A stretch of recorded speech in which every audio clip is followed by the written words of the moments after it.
you. We'll just pause and take roll. Bonilla. Here. Jones. Here. Baker. Here. Bloom. Burke. Chang. Dodd. Eggman. Gatto. Holden. Mullen. Ting. Wilk. Wood. Thank you. We have a call. We do have a quorum. One of the questions that I had is that in your bill, you split up kind of the regulation and between some different departments, which might be a good idea. On the other hand, I'm curious as to how you see the interaction. I'd love to feel that, all of government was coordinating and not living in silos. That would be ideal. But that was one thing I noticed, and a concern I had is what if, the different departments just don't talk to each other? What if someone hits a wall and they can't get through, the regulatory maze? And we find that it just inhibits what we're hoping to accomplish, which is, clarifying regulation. What was your strategy as you sought to kind of break it up? Go ahead. Thank you, Madam Chair. And my response is going to touch upon, in part, some of the issues raised by the opposition. So we were faced with a little bit of a conundrum. We thought that the regulatory responsibility was too great for any single department to take on, and I think that's why there's been some concerns raised about the Department of Consumer Affairs. And just out of clarity, we are not proposing that ABC be the regulatory body in our bill, because there is no single regulatory body in our bill. We assign the responsibility over multiple bodies so that it's shared. ABC, Department of Public Health, Department of Food and Agriculture. So I just want absolute clarity on that. That was last year's bill, or one of last year's bills. This bill is different. So I just want to make sure that that's clear. But that invites another potential problem that you've raised, Madam Chair, about coordination among the agencies. We think that it's appropriate for departments to regulate within their area of expertise, food and ag in the area of cultivation, public health for product safety and certification of testing labs, alcoholic beverage control for dispensaries and storage and distribution. We think that makes sense, that that's practical. It will require a level of coordination, and that's why we've highlighted alcoholic beverage control's role as being as taking part in that coordination role, having shared data that can be shared with all the departments so that they know what's happening during the life cycle of cannabis when it moves from cultivation to being dispensed. So while we solved one problem with respect to having multiple agencies use their areas of expertise, we've also we have a challenge around coordination, and it exists. But ABC is going to be tasked with the lead role in coordinating between the different departments. And if there's ways to strengthen that issue going forward, we want to do it. We think this is a very strong starting point. We know this is not the ending point, and you point out an issue that probably could deserve strengthening going forward. Yeah, I think it's a really interesting model. One of my initial thoughts is how much will it cost? And when we're talking about taxation and will the cost of medical marijuana just go through the roof once you've paid to set up this, kind of elaborate regulatory structure? And I don't know if you've done any kind of, have you gotten any estimates in terms of what these different departments, and I know that's an appropriations issue, but my real question is there a difference between splitting it out, does that cost more, or having it all in one department, is there a cost savings? And that's just that may not be a question you can answer. It's just as we continue to watch this bill, that's something I'm kind of curious about. And Madam Chair, and since I serve on budget and also one of the subcommittees on budget, that is something I'm interested in, because one of the things we got to look for, hopefully, is that the monies that we generate, like we were saying about local control and making sure we take care of the people there, we probably need to also start looking from a budgetary standpoint how we can drive funds back to the state agencies so we can fund whatever we need, especially if we need some type of oversight group or individual to take care of that. And from a budgetary standpoint, I can see where we could implement something in that, where it would hopefully be a budget neutral in the long run. The amendments are listed beginning on page 27, and I wanted to make sure the author was accepting the amendments, and Yes. didn't know if you wanted to comment on how they resolved perhaps some of the opposition's issues. Thank you for that question, Madam Chair. And I believe my joint author here, Mr. Jones Sawyer, indicated at the outset that we are happily accepting the amendments. So just to add extra clarity, we are happily accepting the amendments. And I do want to mention the other issue that was raised by our friends who are currently opposing the bill, and that's the issue of local control. We have met with the chiefs, law enforcement, and the league since last year. And we've indicated our commitment to the issue of local control, and we have done our best to have that commitment reflected and memorialized in the bill. And they submitted their letters of opposition, 3 versions of the bill ago. So there were amendments taken on April 20th, again on April 23rd, and then today. And the League of California Cities letter was issued on April 17th, the California Police Chief's letter on April 13th. So they issued their objections at a moment in time. And after that moment in time, we did our best to address their objections. So specifically, we have a clear right to ban from locals in Section 26010A2. We have a clear statement of no state preemption in Section 2600B. 000B. We changed the word consistent raised by the League to inconsistent in our April 20th amendments. That's Section 26010A. And today, on the issue that was raised about the term exclusive, the exclusive right and power to regulate and license persons for the cultivation, manufacture, transportation, sale, and other related activities regarding medical cannabis within the state, we are changing that today. We are deleting the word exclusive in Section 26001. So we thank our friends who are currently opposing for highlighting these issues. We believe we've addressed them and made it absolutely clear in multiple areas throughout the bill that local control is retained and strong as ever. And might I add, if there's something more, for example, the word exclusive is being stricken and the word primary is being used, if there's another nomenclature that they want, we're willing to work with them to provide them security that we're not trying to preempt local control.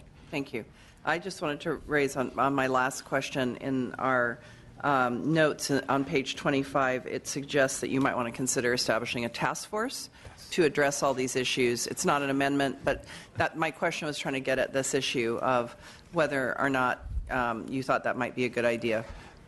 I missed that when you were saying it, but my awesome Why staffer, Anshi So, had it and passed me a note. We think it's a great idea. Okay. And we thank you for that, for suggesting that. We'd like to take you We up thought on it was that. a great idea, too. Absolutely. Well, I thank you for clarifying your acceptance of the amendments, and also they do seem to answer the opposition's issues that they raised. That might explain why the counties seem to be in a slightly different posture than the police chiefs in the league right now as well. So are there any other comments? Or yes, Ms. Eggman. I just want to thank you for the work that both of you have put into this. This is clearly a work in progress, and I think the task force is a good idea. And I would not have been supporting this bill if the local control hadn't been reestablished, because my experience working from a local level, working with ABC, is not they have the very tall view and not in the neighborhood view, which I think is imperative in this. And I don't know that they are the proper body to be doing the overall coordination. I think we'll see it as we go forward. But I appreciate the work you've done, and I also wonder, developing these frameworks now, what happens if, we can always do what happens if, but what happens if in 2016 now we have full legalization? What kind of systems are we going to have in place to be able to do this? But I'll be supporting this bill today, and we'll move it if it hasn't been moved yet. Thank you. So we have a motion, and we have a second, and Mr. Jones a question, and then Ms. Baker. Just a brief statement. Mr. Bont, Mr. Jones-Sawyer, thank you very much. I should probably vote no on this bill, but because I share a lot of the concerns of the opposition, and I do want to make sure that those get worked out. I also have some concerns when Mr. Cooley's bill comes about, which way is the proper way to go, and I don't have I haven't figured it out yet. So my preference would be that we actually hold both bills in this committee and figure it out here. But I recognize that it's moved and seconded and might move on from here. But I think it's our committee's responsibility to kind of work this out and figure it out. Maybe even make them both 2-year bills while these issues are being worked out. So I'm going to lay off today, and Mr. Bonta, thank you very much for taking the time to kind of walk me through some of the issues with it, and maybe as it moves forward, we can get to the point where we all agree on which is the proper method to because this is we do need to regulate this. This is an important issue, and we've got to be in the moving forward with this. So thank you, and I'm just going to lay off today. Thank you. Ms. Baker. Thank you, Madam Chair. I want to thank you as well. I appreciate the outreach that both members have made to members of the committee to work on this issue. We do need to regulate it. I share the concern of other members. I won't reiterate them. I raise one more, which is having look at carefully how much medical marijuana is a cash business, and that it is something that is not being adequately, that aspect of the industry is not being adequately seen and part of this consideration. That's a concern that constituents in my district have raised and law enforcement has raised. So I'll look forward to that. I know this is going to continue to evolve, so at this time I'm a no, but I do look forward to seeing a resolution that we can work on together and have the possibility to be supportive of a good regulatory structure. But the cash nature of the business and what's the appropriate entity to be monitoring that and to ensure that it's not under the table is a big concern for me as well as the environmental concerns that Member Wood has raised. I have the same issues going on in the wine country part of my district. There are people, growing and completely disregarding not only water rights and property rights, but the environment. So thank you for working on this, and I look forward to future iterations and possibility of support in the future. You're welcome. Thank you. All right, we have a motion and a second. The motion is to do pass as amended to appropriations. Bonilla. Aye. Bonilla, aye. Jones. Jones not voting. Baker. Baker, no. Bloom. Bloom, aye. Burke. Chang. No. Chang, no. Dodd. Eggman. Aye. Eggman, aye. Gatto. Gatto, no. Holden. Mullen. Ting. Wilk. No. Wilk, no. Wood. Would I? For clarification, Ms. Baker, were you a no or not voting? I said no. Okay, that's what we got. I wasn't sure. Thank you. 4-4, the measure is on call. Thank you. Thank you, Madam Chair, members, and staff. We're going to go ahead and see if there's a motion on the bill we heard. At 8:30, Mr. Jones Sawyer, item number 13708, it was on the amendments. The motion would be do pass as amended. This is the Consumer Products Content Information Bill. Do I have a motion or a second? Second. Okay, we do have a motion and a second. We'll take roll. And it's a do pass as amended. Bonilla. Aye. Bonilla, aye. Jones. No. Jones, no. Baker. No. Baker, no. Bloom.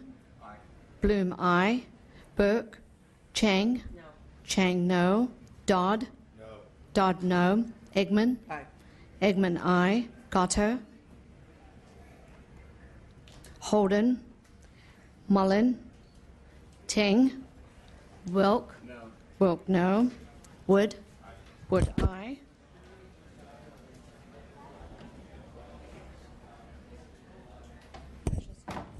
The measures on call 425. All right, let's see. Do we have a author? Yes. Mr. Ridley Thomas, you got a couple bills. Which one do you want to take first? Let's see. Let's do 808 if possible, Madam Chair. Which one? Excuse me? AB 808 first. Okay, 808. And we have a motion, but Mr. Vice Chair suggested doing consent. Oh, so no. do I have a motion on consent? Okay, and a second. So Mr. Gatto moves, Jones seconds, and we'll vote on consent.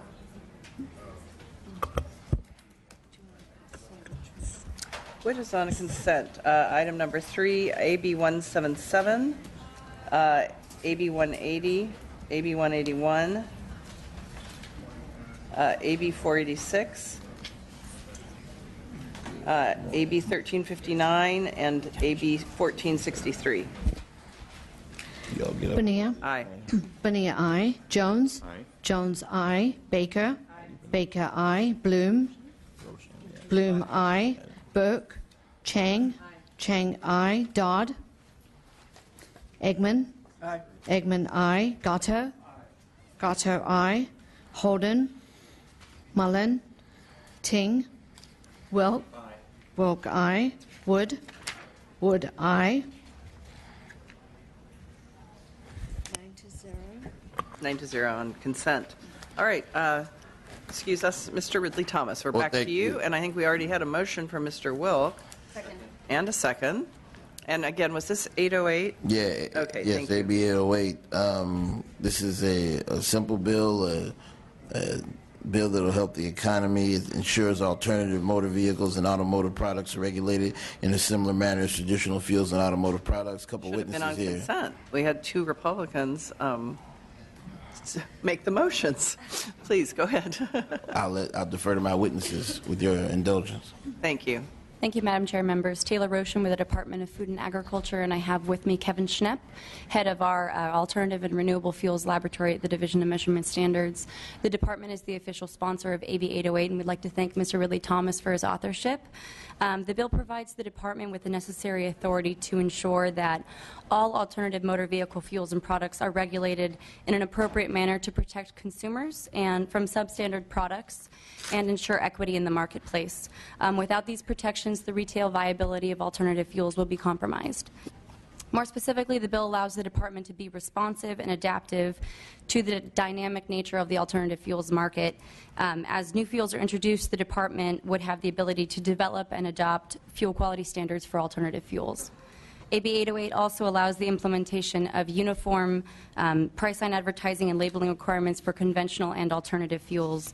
Doing so provides consumers with the appropriate information to make value-based, reasonable comparisons of the products that they're potentially purchasing. And finally, emerging alternative fuels provide environmental benefits, energy security, and economic benefits to the state. The bill is a critical component to the state's effort to meet its clean energy goals and facilitate the development of new technologies and marketplace. In summary, AB 808 protects consumers and producers, including alternative and conventional fuel industries. By facilitating competitiveness in the marketplace, we not only ensure consumer confidence, but also allow new fuel types to develop in an equitable and fair fuels market. We're committed to continue to working with all of our stakeholders, and we're here to answer any technical questions you may have. Thank you very much. Thank you. See if we have any others in support. Anyone in opposition? Okay.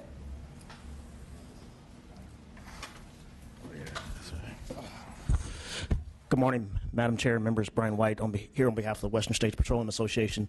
We are working with the Assembly member and the sponsors of the bill. A lot of clerical definitions and technical definitions that need to be clarified in the bill, specifically with respect to the labeling of electric vehicles, electric fuels, motor fuel vehicles. We make sure that there's consistency in the bill. There's a lot of technical standards at the national level that need to make sure that they line up with what the state's trying to do, and so we just want to make sure that the fuels are treated fairly and equitably. So, but we're still working with the author and the sponsors on that. So we ask for your indulgence, and we look forward to working with you. Thank you. All right. No, don't see anyone else in opposition. Don't see any questions from the committee. We have a motion and a second. Let's take roll. Did you accept the amendments? Yes. Yeah, great. Do pass as amended to appropriations. Bonilla. Aye. Bonilla, aye. Jones. Jones, aye. Baker. Baker, aye. Bloom. Bloom, aye. Burke. Chang. Chang, aye. Dodd. Dodd, aye. Eggman. Aye. Eggman, aye. Gatto. Gatto, aye. Holden. Mullen. Ting. Wilk. Wilk, aye. Thank you. Wood. Wood, aye. Thank you. 10-0. 10-0, the measure's out. Now move on to AB 890. Yes, Madam Chair, members. I'd like to accept the committee amendments in the analysis and thank the committee staff for their hard work on this proposal. AB 890 would allow anesthesiologist assistants who are highly skilled healthcare professionals to work under the direct supervision of physician anesthesiologists to implement anesthesia care plans. Studies illustrate that California is experiencing a shortage of anesthesiology providers, including both physician anesthesiologists and nurse anesthetists. Our aging baby boomer population is requiring more surgical procedures and outpatient procedures, and is really changing medicine. There are also large numbers of physician anesthesiologists and nurse anesthetists reaching retirement age and leaving the workforce. Classic problem we have across all parts of the economy. In addition to training more nurses and physicians, we need a system that extends physician care with the right to set appropriately trained practitioners. As physician extenders, anesthesiologist assistants can help fulfill patient care duties that are critical before, during, and after surgery that do not require the medical skills or training of a physician. Anesthesiologist assistants would not replace nurse anesthetists, but can work alongside them and physician anesthesiologists as a part of the care team model. I know that this committee is very attentive to scope of practice issues and how we invest in healthcare workforce. This is a measure that simply advances that, particularly as we want to provide better and more comprehensive care to more and more people with respect to the implementation of health care reform and ensuring the uninsured. With that, I would, with your indulgence, Madam Chair, welcome a couple of folks that came from a long way to talk a bit about this bill. Move the bill. Witness, we have a motion. Witnesses in support. Thank you, Madam Chair. Members, Bryce Doherty on behalf of the California Society of Anesthesiologists. We're the proud sponsors of the bill.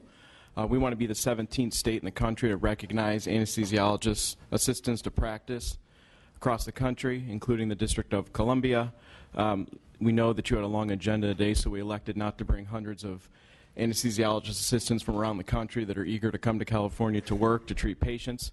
To that end, we're going to keep our comments very brief to just the evidence-based facts that anesthesiologist assistants are needed. They're safe providers, and their superior training and education will allow them to fill needs in California.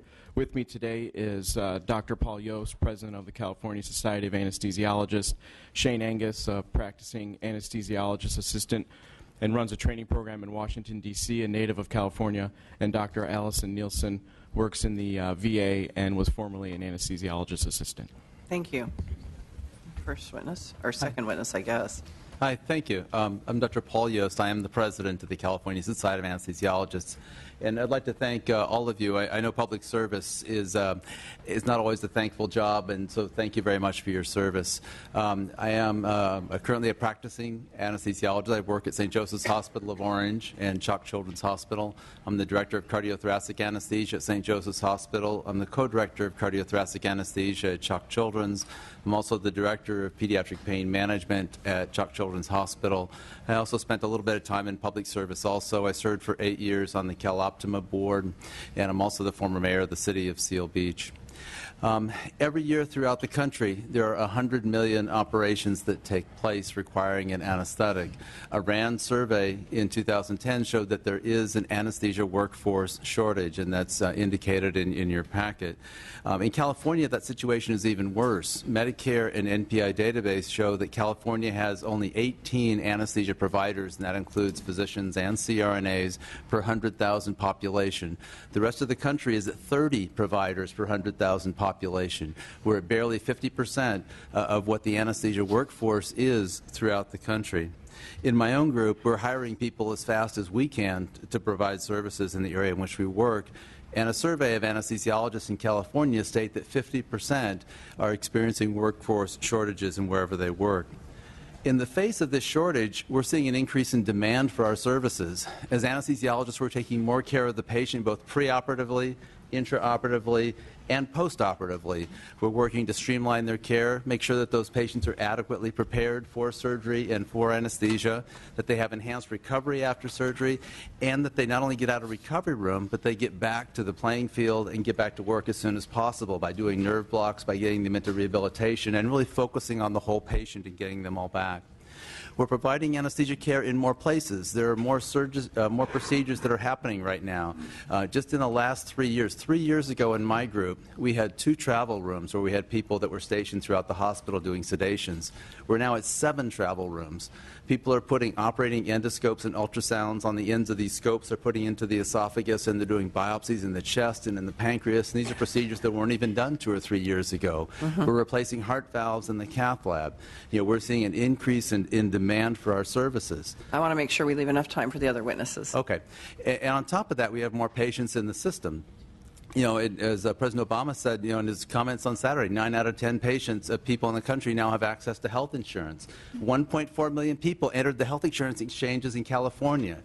So we're seeing a decrease in workforce, and we're seeing an increase in demand. And on top of that, as Mr. Ridley Thomas, Honorable Thomas had mentioned, our workforce, our patient population is aging. There's been a 12.5% increase in the population of patients 65 and older between 2008 and 2013. Okay. Older patients require more surgery, and they're sicker, and that's why we want you to recognize anesthesia health assistants, which are highly qualified, highly trained physician extenders. They don't replace nurse anesthetists. They work alongside them in the physician-led, patient-centered care team model. Okay. And I'd like to introduce you to Shane Angus. Thank you. All right. Quickly.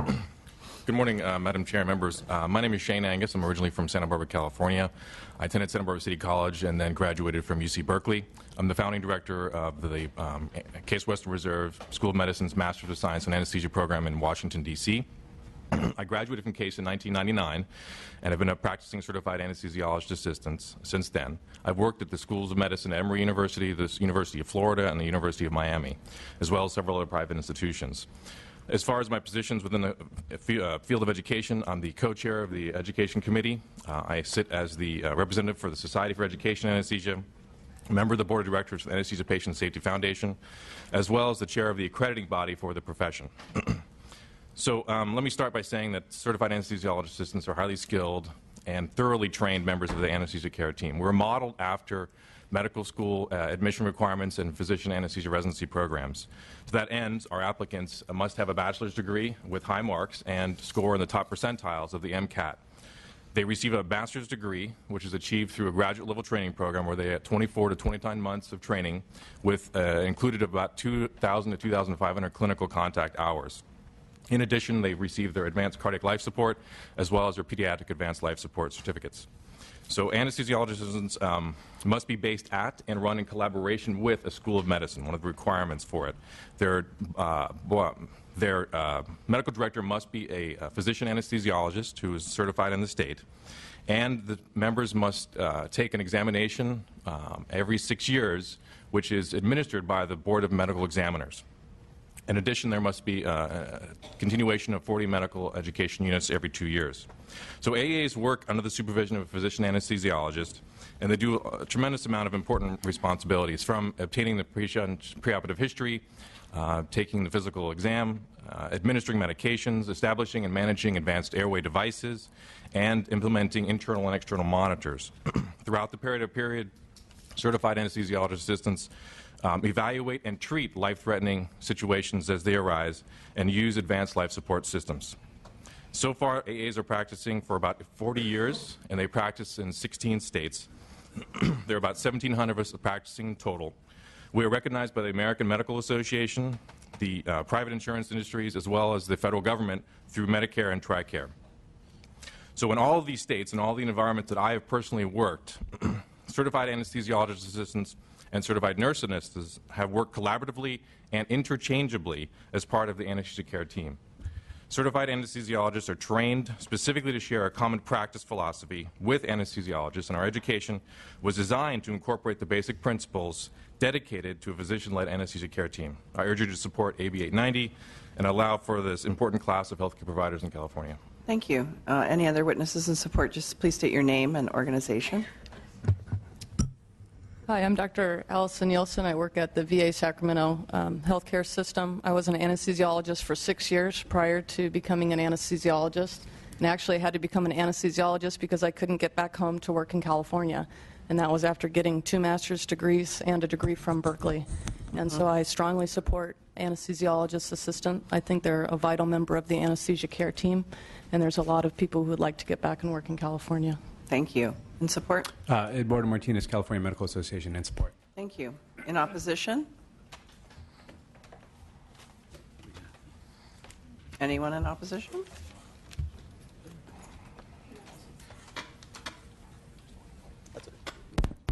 My name is Mark Code, and I'm the director of the program of nurse anesthesia at Samuel Merritt University in Oakland, and I oppose this bill. Thank you. Others in opposition? Do we have a couple people who want to sit at the table and make a statement, or? Right here.